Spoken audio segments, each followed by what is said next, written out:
Okey, Assalamualaikum. Selamat sejahtera. Okey, hari ini kita nak sambung dengan bab 13. Okey, berkaitan dengan homeostasis dan penghasilan urin.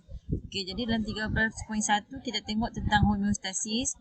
Okey, jadi kalau siapa ada buat latihan yang cikgu bagi kemarin, dia fahamlah serba sedikit tentang homeostasis.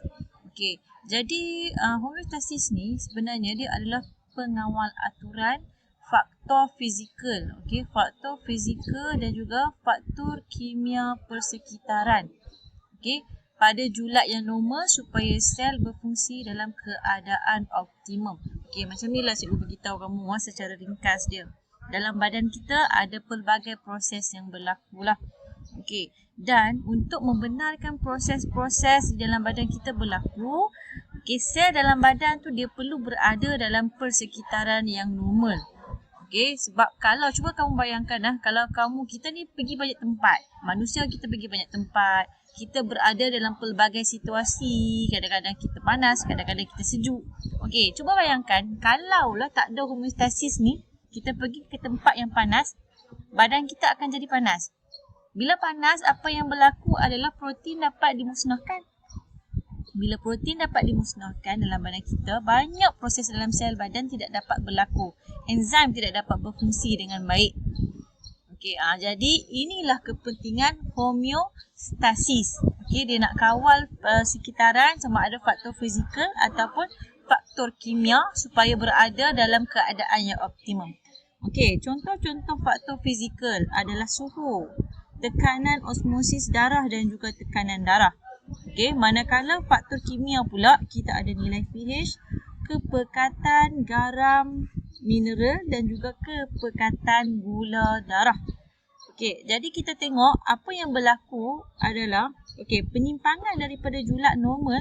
Okey, penyimpangan daripada julat normal ni dia akan mencetuskan mekanisme homeostasis secara suap balik negatif. Okey, kita tengoklah dalam rajah 13.1. Okey, apa yang berlaku? Okey, sekiranya julat normal ni nilai dia meningkat, dia akan dihantar kepada sistem kawal atur untuk menurunkan nilai tersebut kepada julat normal. Sama juga kalau julat normal ni nilai dia menurun, dia akan pergi kepada sistem kawal atur untuk ditingkatkan semula kepada julat yang normal. Okey, ni yang kita panggil sebagai mekanisme homeostasis secara suap balik negatif.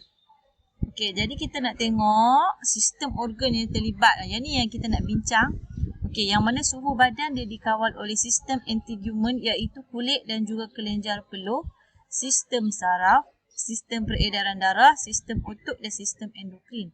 Okey, kalau aras gula dalam darah pula dikawal oleh kelenjar endokrin, sistem peredaran darah dan sistem pencernaan. Okey, tekanan separa karbon dioksida dalam darah dikawal atur oleh sistem respirasi, sistem peredaran darah dan sistem saraf. Manakala tekanan darah dikawal atur oleh sistem peredaran darah dan juga sistem saraf. Okey, kita tengok pengawal aturan suhu badan dulu. Okey, kawal atur suhu badan ni dia dikawal oleh tadi yang cikgu sebut dah, dia dikawal atur oleh sistem integumen, sistem saraf, sistem peredaran darah, sistem otot dan juga sistem endokrin. Okey, suhu badan ni kita perlu kawal dia supaya suhu badan perlu dikawal supaya tindak balas metabolisme sel yang dimakinkan oleh enzim ni dia berlaku pada tahap yang optimum. Okey, sebab suhu yang tinggi akan menyah-aslikan enzim, dia akan memusnahkan enzim. Okey, tapi kalau suhu yang rendah pula dia akan melambatkan aktiviti metabolisme. Okey, sebab itulah yang kita cakap suhu dia mestilah optimum supaya enzim tu dia tidak dinyah-aslikan dan juga tidak menjadi lambat. Okey, peningkatan dan penurunan suhu badan daripada julat normal dikesan oleh termoreseptor. Termoreseptor ni dia adalah reseptor yang mengawal suhu, yang mengesan suhu, bukan mengawal, dia mengesan suhu. Reseptor yang mengesan suhu di dalam kulit dan juga hypothalamus di otak. Ni pusat kawalan suhu dan juga termoreseptor pada kulit. Okey, jadi apa yang berlaku sekiranya suhu badan kita meningkat? Okey, jadi kita dapat tengok ada beberapa tindakan lah. Yang pertama otot erector. Ni otot erector dekat bawah permukaan kulit. Apa yang berlaku adalah otot erector dia kurang dirangsangkan. Okey, dan otot erector dia akan mengendur, bulu roma dia akan condong ke permukaan kulit. Bila dia condong, lapisan udara yang nipis terperangkap antara bulu roma. Okey, dan juga haba dapat dibebaskan dengan cepat. Okey, yang kedua pula adalah tindakan oleh arteriol. Okey, arteriol ni adalah kita punya salur darah lah. Okey, arteriol dia akan mengembang yang kita namakan sebagai pemvasodilatan. Arteriol dia akan mengembang. Okey, banyak darah mengalir ke permukaan kulit. Dan apabila banyak darah mengalir ke permukaan kulit, maka banyaklah haba dapat disingkirkan melalui radiasi. Okey, yang ketiga kita dapat tengok melalui otot rangka.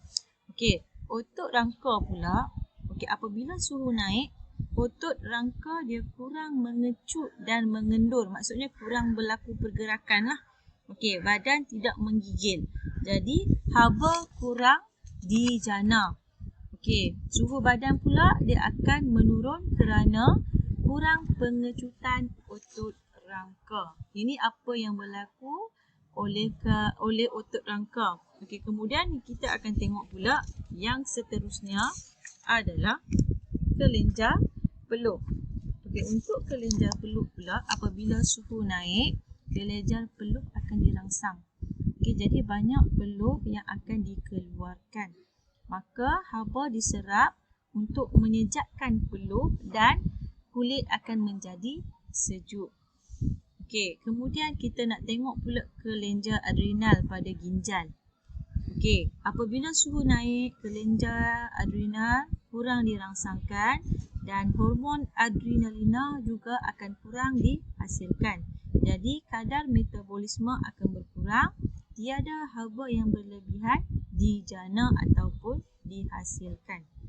Okey, kemudian kelenjar thyroid pula. Kita tengok kelenjar thyroid ni dekat kita punya trakea.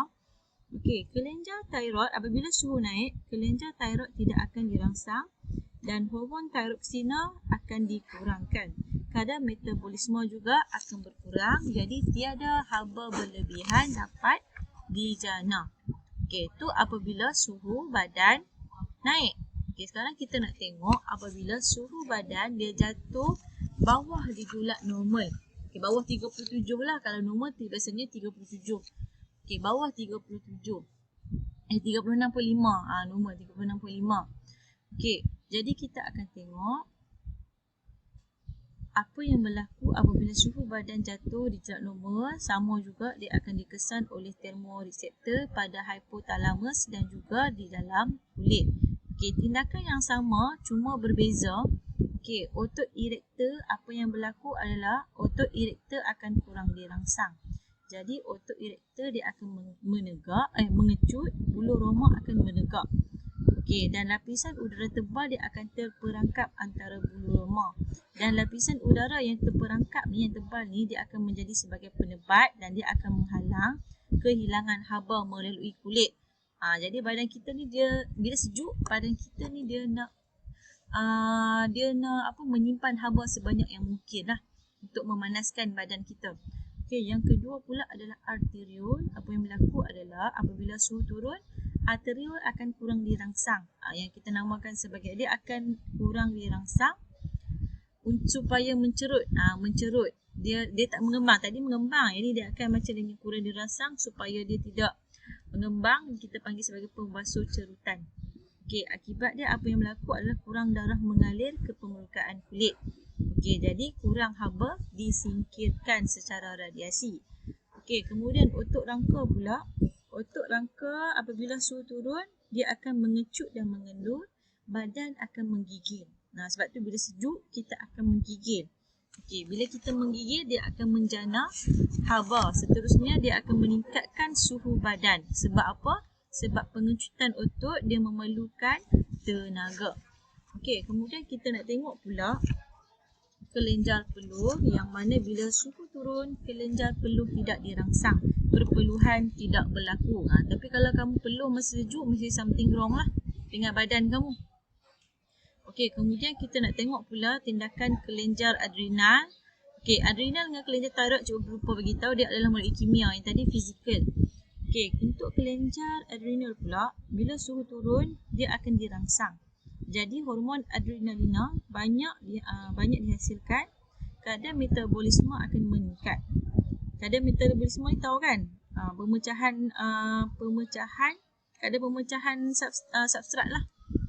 Okey, kadar metabolisme akan meningkat, glycogen akan ditukarkan kepada glukosa dengan cepat. Glycogen ni adalah lebihan glukosa. Okey, jadi bila suhu turun, kadar metabolisme meningkat, glycogen dia akan ditukarkan kepada glukosa. Jadi pengoksidaan glukosa akan menghasilkan haba untuk memanaskan badan. Pengoksidaan glukosa ni sama dengan proses respirasi lah. Respirasi sel. Okey, kemudian kelenjar thyroid pula bila suhu turun, kelenjar thyroid dirangsang, hormon thyroksina ditingkatkan, kadar metabolisme akan meningkat, lebih haba akan dijana untuk badan. Okey, itu untuk baru selesai satu lah, baru selesai berkaitan dengan apa tadi kita belajar tadi? Baru selesai tentang pengawal aturan suhu badan. Okey, kemudian kita ada pengawal aturan aras gula dalam darah. Okey, pankreas. Pankreas ni kita tengok dia ada kelenjar yang bertanggungjawab mengekalkan aras gula dalam darah. Jurat normal 75 hingga 110 mg per 100 ml. Okey, dalam pankreas dia ada dua kelompok lah. Dia ada kelompok Langerhans. Kelompok Langerhans ni dia terdiri daripada alfa dan juga beta. Okey, yang mana kelompok sel Langerhans ni dia akan menghasilkan dan merembeskan hormon insulin dan glukagon secara berterusan ke dalam darah. Insulin dengan glukagon ni lah dia akan mengawal aras gula dalam darah kita. Cikgu rasa semua orang bisa dengar kot insulin tu apa. Sebenarnya insulin dia ada pasangan dia iaitu glukagon untuk memastikan aras gula kita berada dalam keadaan yang normal. Okey, kita nak tengok selepas kita makan, apa yang berlaku adalah gula dalam darah akan meningkat. Okey, jadi sel beta dalam kelompok sel Langerhans dalam pankreas ni, dia akan dirangsang untuk merembeskan hormon insulin. Lepas makan, hormon insulin akan dirembeskan oleh sel beta. Okey, dia akan merembes hormon insulin ke dalam darah. Insulin ni dia akan merangsang sel hati dengan sel otot. Okay, untuk menggunakan glukosa dalam proses respirasi sel. Glukos ni gula lah. Jadi insulin dia akan merangsang penukaran glukosa yang berlebihan kepada glycogen untuk disimpan di dalam hati dan juga sel otot. Jadi inilah function insulin. Okay, dia akan merangsang penukaran glukosa yang berlebihan kepada glycogen. Simpan dalam hati dan juga otot, sel hati dan sel otot. Jadi dalam sel adipos ni, sel lemak, insulin dia akan tukarkan glukosa kepada lemak. Okey, itu untuk selepas makan. Okey, insulin lah, lepas makan gula meningkat, dia akan dikesan oleh insulin.